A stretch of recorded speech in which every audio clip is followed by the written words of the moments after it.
Like you, I've been thinking a great deal about what's the work of people of God? How do they carry out their responsibilities?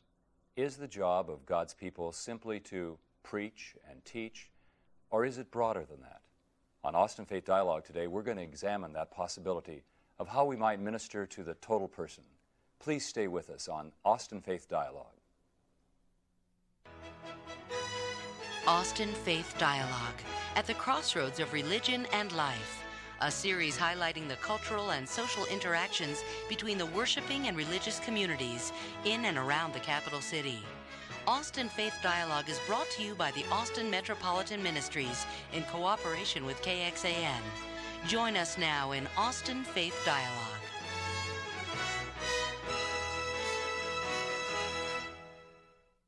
Welcome to Austin Faith Dialogue. I'm Carl Gronberg, host for the program. I've been thinking about work. I enjoy my work, and I trust you enjoy yours. But frequently we talk about work within the kingdom of God as ministry. We're going to talk to two people who are looking at the concept of ministry and how the people of God might expand that idea. Phyllis Griffith is a former parish nurse at St. Louis Roman Catholic, Church, right. And Pam Castles is coordinator of parish nursing at Seton Hospital. Right. And in the Seton network, I guess, right? That's exactly right. Now we got it right. That's okay. Right. St. Louis, which is a fine parish, and Seton, which does good ministry in the area of healthcare. Welcome to Austin Faith Dialogue. Really glad to have you both here. Well, you're doing something very exciting. You're talking about healthcare and doing the work of the kingdom of God and God's people. You're both registered nurses. Yes. Talk to me about this theme, this idea of parish health ministry or parish nursing. Well, you know, Pastor, in the early days of the church was a caring, healing community. So the concept has been with us through all these ages. Different circumstances, of course, affected what happened. When this concept of healing and the church providing care, like orphanages and hospitals, building hospitals in our country, it came as a result of the need. And so very frequently it was brothers or nuns who ran these buildings or these places to heal. And so parish nurse concept now has come from an idea from Pastor Granger Westberg up in Chicago, in the Chicago area. And about 12 or 13 years ago, he chose 6 nurses and trained them to go out and use their nursing capabilities, but use them in the church setting. And from that beginning, it has just spread all over the country and all over the world. Phyllis, what you're saying then is historically, it is true to say that the faith community has always been interested in more than just preaching. That's right. Concerned about the whole person. Yes. Not only about soul talk, but talking also about health and healing. Yes. And taking those who were without family and home and placing them into relationships with people. And so parish nursing, that idea, is building upon something that is historically a part of the faith community. Yes, that's right. That's pretty exciting. Yes, it is exciting. And maybe it's going from the orders, I hear you saying, that for many years it was people and the brothers, the sisters, maybe the deaconesses in some traditions, going now and inviting people like yourself and Pam, who are registered nurses, to be involved in parish health nursing. What does it mean from your point of view? You mentioned off the air, Pam, that your call or your work is really congregationally oriented. Congregational health, is that what you called it? Congregational care. Actually, I'm getting a master's degree from Houston Baptist University in congregational care. And I think when I think about parish nursing, I think about holism and the whole person. And I think parish nursing really is true to that. And it's not about dividing the physical and the spiritual and the mental. It's about bringing all of those things together, and all that should be one word. It should be spirit, mind, body, and it should be one complete word. And that's the way we approach individuals, when we approach them Now, in a Pam, caring what I attitude. hear you saying, and I like this idea because it speaks to something I heard years ago from a man named Dr. Seth Eastfold. And he talked about educating the whole person, Absolutely. body, mind, and spirit, when he talked about, college education is what he was talking about in those days. But it's good to hear you saying that now what you're doing is in congregational care, you're saying that we're going to talk about how to bring wholeness to people Absolutely. in their body, in their mind, their spirit. Are you suggesting then that maybe historically or maybe within recent decades, we haven't been as concerned in the faith community about the whole person as we might be? I think we've delegated a lot of that. We have specialists in the medical field, and sometimes we say, well, that's their turf, so let me hand that over to them, and the clergy will let me hand that problem over to the clergy, rather than working as a team and working together for this one individual. So, And Pastor, I can remember in the old days of nursing that we were not to talk about religious things. We were not to pray with patients. And I graduated from a Lutheran school of nursing, but ethically, we were not supposed to introduce any kind of faith values at the bedside, especially. And so for a long time, nurses weren't allowed to talk about their faith. Well, that's So interesting. now, today, nurses are just, they're so Liberated, is what they are. they're so anxious. and as a that's matter of fact, exciting. we even have nursing diagnoses that Yes. address the spiritual distress and in need that's of, right. of each client. What I think is being said by the two of you as science people, because you've had to study the sciences in order to become registered nurses, is that a person isn't really whole until they start thinking in terms of spirituality and about faith and a faith walk.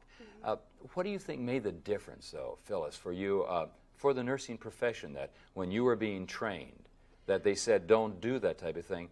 What brought about the change? I think that people have come around full circle about wanting to talk about their faith. Back in a German community when I was growing up, you went to church all the time and everything, but you didn't pray out loud with someone except in church, and you weren't. You were just a very close community. And I think our communities have grown so much and have been integrated by so many cultures, and that the faith community has just evolved. Our involvement, medical personnel involvement with the faith community. What would a parish nurse do at St. Louis Roman Catholic Parish? You certainly didn't take Father Larry's place in being the priest of the parish, correct? No, I certainly didn't, but I will tell you that one time I was called to say the rosary at a bedside, and so I went back and talked to the priest about learning to say the rosary. I prayed with people at the bedside when they wanted this, or if I felt it was appropriate. I just included my faith, sharing my faith with the people that I But work always, Phyllis, in the context of your skill. True. Correct? True. Yes. Oh, yes. It just brings such a natural opportunity to bring your faith to clients, because you're there ministering to their physical bodies, and that it's just a natural progression to talk about faith in that setting. So Yeah, it leads to openness. Then they may feel that they can open up and talk to you in ways they can't even talk to their family. Do you, as a parish nurse, always wait for the invitation from the person you're visiting for them to talk about the faith, or do you kind of put your doctrine and theology on them? How do you handle that? I don't do that, but except for my faith in Jesus Christ, it has to be an opportune time, and you have to feel the need. I think when you visit, make a home visit or hospital visit, as you know, part of what you do is touch. And if it's only to hold a hand or to pat a shoulder, and then it seems very natural to go on and say, I've watched you and watched the other pastors say, shall we have a word of prayer? And so it just is natural sort of for me. You mentioned the name Granger Westberg, and Yes. he was in a hospital setting in the Chicago area. Right. And his idea was to have the nurses become a part of ministry. I think that's an important idea for us to hold up in front of the Austin Faith Dialogue viewing Yeah. community, that ministry is part of the work of being a person of faith. What do you think, Pam, when you're working with congregations, that you can help people realize their potential for ministry? What is it that you can do? What resource can you offer them to help them do that? Well, I think each of us are ministers. We're all called to proclaim the gospel, I think, and we do that in every setting. I think the architect can do it, certainly the doctor can do it, and certainly nurses can do it. You know, I think we have to give a plug. You mentioned architect. Your husband has been an architect for how many years? 17? 17, yeah. And he's decided to go back to seminary. Absolutely. To yeah. become a parish pastor. Is that correct? That's right. Congregational ministry is his idea. So I think on this weekend we can hold up the idea of laboring within the kingdom of God in a variety of ways. Exactly. Using our skill and talents as architects. And I'm really impressed with nurses. I want you to know that as I go around to the medical centers in Austin and the surrounding areas, the dedication, the commitment, the person-centeredness of nurses is truly important. There has to be that spirituality that they have just to select that as an area that they want to go into. It's a life Male of and female. service. It's an idea of service, exactly right. What about congregations being alerted to the fact that they can do something like this? How would a congregation know if they should do it? Well, for the past 3 years, I have been doing this, sharing and helping congregations to get started, and Pam will continue this work in a very capable way. I found that nurses usually were the people who contacted me, and they had already talked to their pastor or their priest and wanted to know more about it. And so I would visit the church and present a program to them. You would go out and talk to them Yes. and share with them. Yes. Well, that's what I want to share in the second half of our program. So Okay. Pam and Phyllis, don't leave me now, okay? Stick around here with us, and we're going to come back and talk about how congregations, when that is lifted up to the leadership of the congregation, can then move in that way. And we hope you'll stay with us on Austin Faith Dialogue as we continue this discussion of doing the work of the kingdom of God.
Welcome back to Austin Faith Dialogue. I'm Carl Gronberg, and we're talking on this weekend particularly about labor, work, and we'd like you to think about the word ministry and how ministry can be carried out.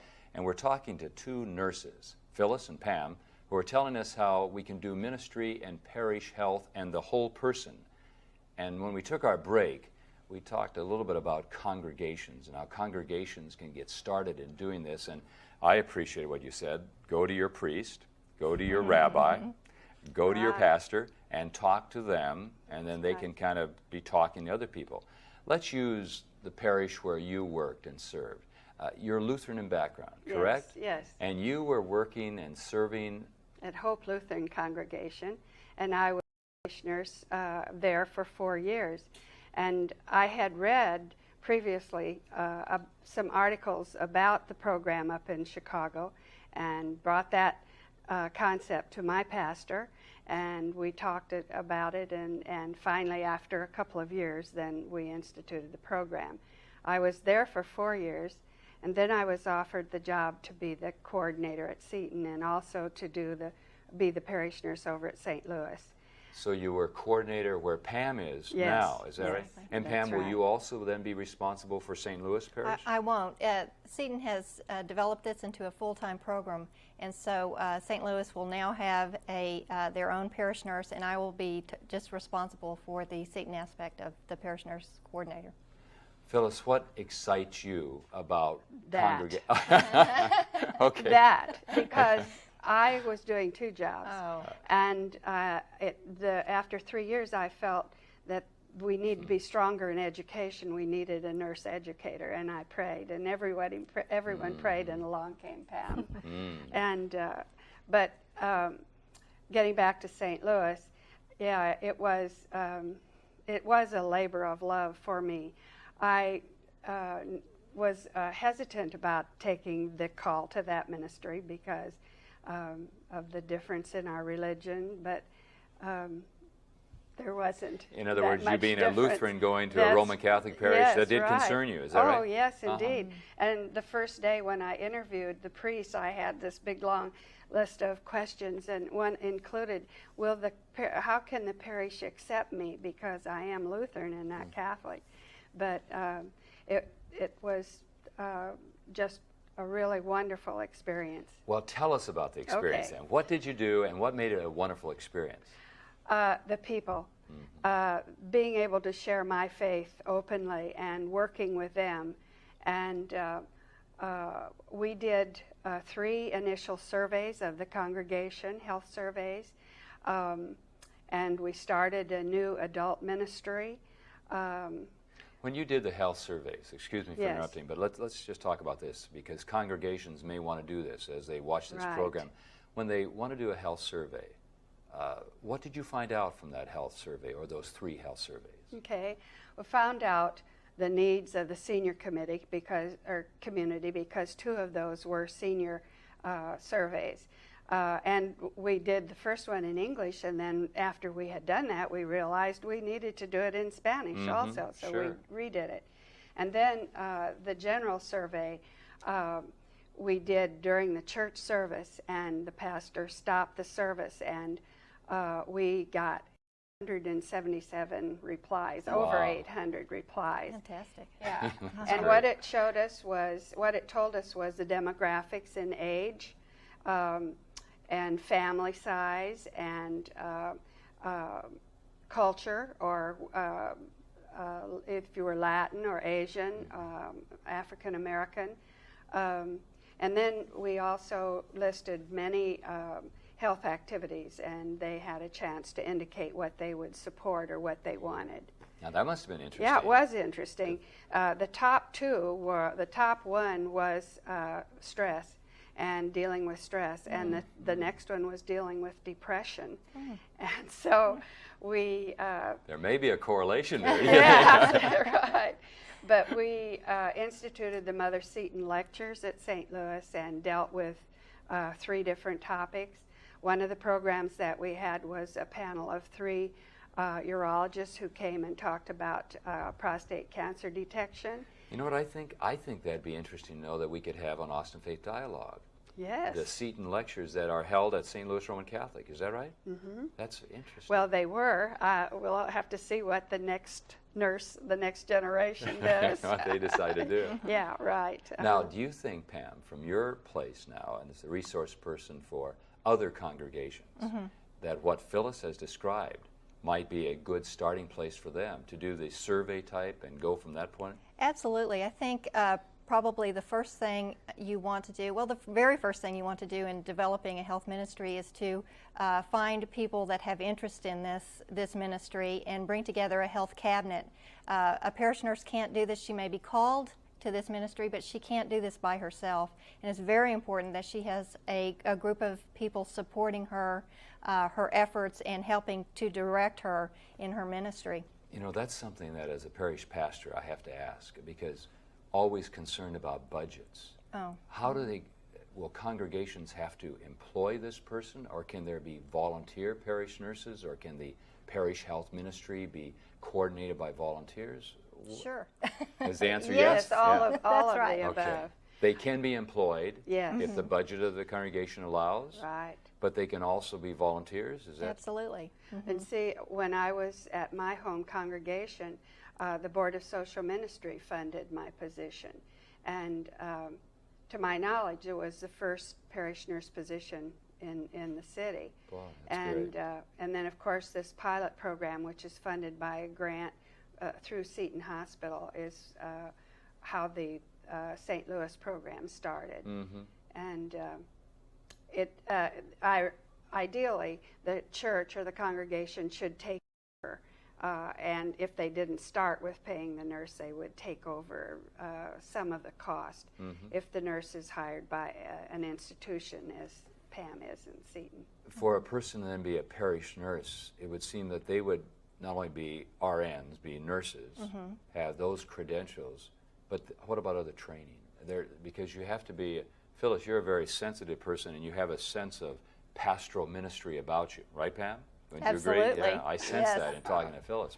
But you haven't gone. You're not a seminarian, Oh, right? no, You've not gone to no, seminary. no. Okay, then what does one do to get some training to do this type? Because that's a heavy responsibility to call on people in a congregation and also to go to the hospital to visit people. That's part of my job at Seton, is to provide educational opportunities for parish nurses and nurses that have felt this call, to give them some basic training in how to develop a program, and then also to give them ongoing educational opportunities for just self-growth, among other things. So Seton is at the forefront of that. There are also other area offerings. I know Williamson County has, their health department has a program where they offer basic training.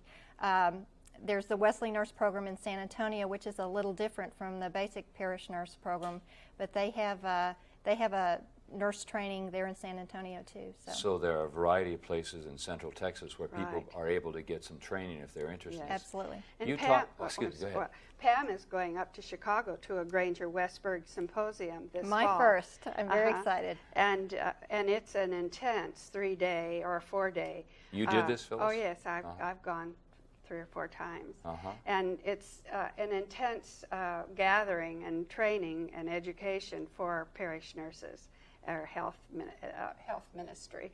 What I'm excited about is the ecumenical nature of what you're talking about.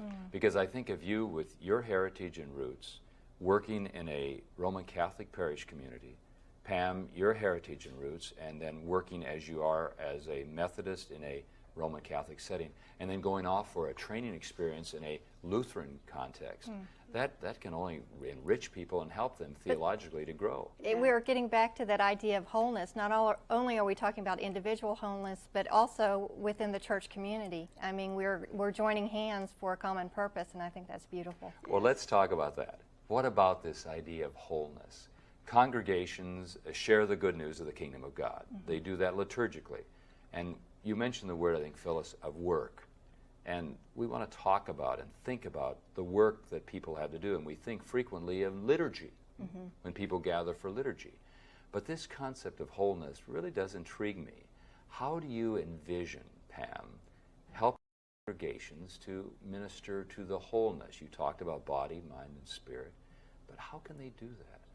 I think they first have to incorporate and understand the idea of how we're connected. We're connected, body, mind, and spirit. We're not separate parts, but we're all the whole thing. Our bodies, our minds, our spirits work together, and they affect one another. So I think it's a matter of educating people about that concept and having people accept that. Is it a belief system, helping people come to that kind of belief system where they recognize the totality of life and the wholeness of life? Absolutely. And move away from the fragmentation that is so often a part of it? And I think publicity. You read in so many medical journals and newspaper articles about people praying went before and after they have their surgery. They like to hear the doctors say that they're praying. They are just, they're hungry for spiritual help and discernment. And it's, I think it's become a very, very well-known concept now, the oneness of the spirit and the mind and the body. Congregations in Austin are getting aboard. Are they? Have you seen, since you've been involved, Phyllis, in this? Is this spreading into certain denominations, or all denominations? Oh, all denominations that I have been involved with in these last 3 years, even out into the rural areas, down at Giddings, which is developing a very different concept, and where they have got a grant of money to hire one parish nurse coordinator and parish nurse for 5 different churches. Oh, 5 congregations coming in together. Giddings, right. In that area. Yeah. And that's a great concept. You're excited about that? I am well, excited then, Pam, about it. would you be a resource for that type of ministry, or are you just in the Austin area? Can you go out to a place like Giddings? I go wherever Seton is, and Seton, I believe, has several different counties that they serve, and so I would be able to help congregations set up ministries wherever Seton serves that area. So I think that's a really great opportunity. I'm very excited about getting out into the churches and getting things going. You know, what strikes me is that the Spirit is really working, and the Spirit of Absolutely. God Yes. is calling people. Yes. What about that sense of call? Did you have a sense of call when you became a nurse? Well, if you want to count knowing that I wanted to be a nurse all my life, I guess that might have been a call. My call to St. Louis was that I prayed and prayed and prayed about. And then one evening it was just as clear as a bell. So I thought, Nurses who are watching Austin Faith Dialogue, if they want to talk about this calling, could they talk to you? certainly. Absolutely. So you're available Oh, for I that? would encourage them to call me, and I would love to talk to them. You enjoy this ministry? Absolutely. It's a call. It's wonderful. It's very fulfilling. And you would invite others to be a part of it? Yes, I would. Phyllis? Yes. Thanks, friend. Appreciate Yes. it very, very Yes, much. Pastor. Yeah, thank you a lot. Pastor. And Pam, thank you a lot Thank for being on you. Austin Faith Dialogue. you. And to you, our viewing audience, thank you for sharing with us. And maybe it's a call for each one of us. Let's do the ministry, the work of the kingdom of God, and rejoice in that. And in the process of doing that work, find meaning for our lives and sharing good news. Peace be with you. Have a great weekend, and thanks for watching Austin Faith Dialogue.